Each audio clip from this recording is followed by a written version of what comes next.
నమస్కారం. నా పేరు దుదేకుల కాశీం. మాది నంద్యాల జిల్లా మండలం కానాల గ్రామం కాపురస్తుంది. నేను గత రాజశేఖర రెడ్డి ఈరాభిమానిగా ఉన్నాను.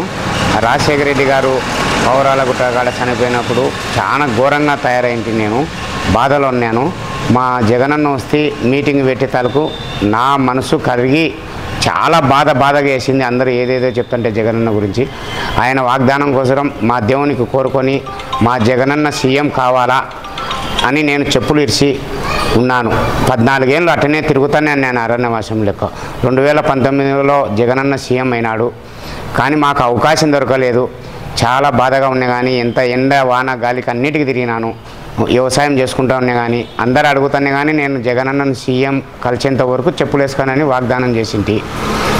నిన్న అవకాశం మా శిల్ప రవెన్న గారు అవకాశం ఇచ్చి స్వయాన తోలుకపోయి నాకు అన్న ఫలానా కాశీం మన వీరాభిమాని అన్న అని చెప్పి స్వయాననే చెప్పినాక నాకు చెప్పులు వేసుకున్నాను. ఇక నా చెప్పులు రాజశేఖర రెడ్డి కుటుంబం ఎల్లవేళలా ఆ తిరుపతి దేవస్థానంలో రేవనూరయ్య దర్శనం చేసుకుంటామో లేదు, కానీ అంత కాడికి ఆనందంగా కళ్ళు నిన్న కలుచుతుంటే నా ఆనందం నా బాధ అంతా ఒక్కటేసారి కలిసి వచ్చింది. సంతోషం తట్టుకోలేకున్నాను, అటు దుఃఖాన్ని తట్టుకోలేకున్నాను. కళ్ళు అట్టయిపోయినాయి. చాలా సంతోషంగా ఉంది. జగనన్న మళ్ళీ జగనే సీఎం అవుతాడు. నిరుపేదలకు బాగా సహాయం చేస్తున్నాడు.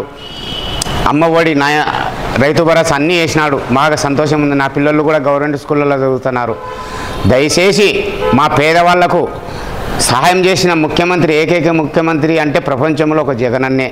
మాకు రవెన్న అందుబాటులో ఉండి అన్న అని ఆప్యాయంగా పిలుచుకొని తమ్ముడు ఇక్కడ నీకేం కావాలన్నా ప్రతి ఒక్కరికి దూరం అనేదే లేదు. ఏదేదో చెప్తున్నారు రవెన్న గురించి. రవెన్న చాలా మంచివాడు. ఇంట్లోకి అన్నీ చేసి సొంతం తమ్ముని కాడికి ఎక్కువ చూసుకుంటున్నాడు అందరినీ. ఏదో సొల్లు చెప్తున్నారు రైతులలో అవెల్ల అబద్ధాలు. మాకు తెలుసు హృదయం ఎటువంటిది అని. చిన్న పిల్లని మనస్తత్వం అంటే ఒక రవెన్నదే. చాలా సంతోషం రవెన్న. నీకు రుణపని, నీ కుటుంబానికి రుణపని ఎల్లవేళలా సేవ చేసుకుంటూ ఉంటాను. జై జగన్, జై శిల్పి రవెన్న.